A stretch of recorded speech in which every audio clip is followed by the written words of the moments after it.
నేను గందరగోళంగా ఉన్నాను.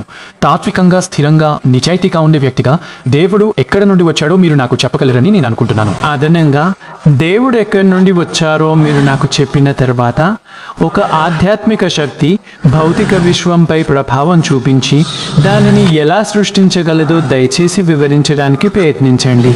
సరే, మీ ప్రశ్న దేవుడు ఎక్కడి నుండి వచ్చాడు అనేది మీరు తప్పు దేవుడి గురించి ఆలోచిస్తున్నారని, స్పష్టంగా ఇది మీరు తప్పు దేవుడి గురించి ఆలోచిస్తున్నారని చూపిస్తుంది. ఎందుకంటే బైబిల్లోని దేవుడు కాలం, ప్రదేశం లేదా పదార్థం ద్వారా ప్రభావితం కాదు.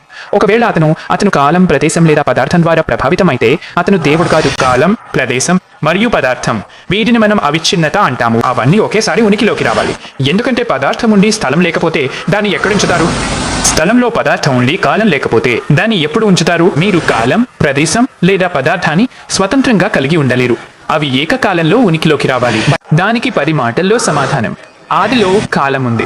దేవుడు ఆకాశాన్ని సృష్టించాడు. స్థలం ఉంది మరియు భూమిని, పదార్థం ఉంది. కాబట్టి అక్కడ కాలం, స్థలం, పదార్థంతో త్రికముల త్రికం సృష్టించబడింది.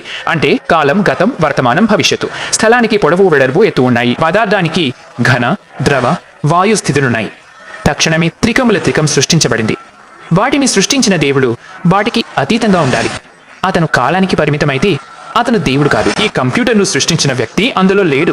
అతను అక్కడ తిరుగుతూ స్క్రీన్పై సంఖ్యలను మార్చడం లేదు. ఓకేనా?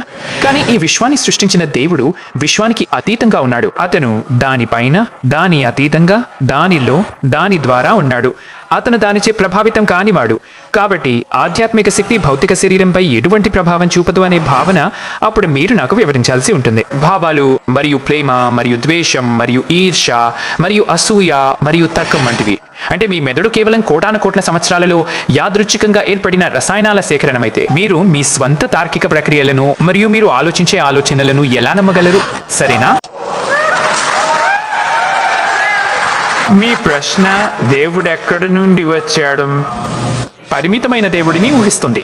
అది మీ సమస్య. నేను ఆరాధించే దేవుడు కాలం, అంతరిక్షం లేదా పదార్థంతో పరిమితం కాలేదు. నా 3 పౌండ్ల మెదడులో అనంతమైన దేవుడిని ఇరికించగలిగితే ఆయన ఆరాధించడానికి అర్హుడు కాదు. అది ఖచ్చితం. కాబట్టి నేను ఆరాధించే దేవుడు అదే.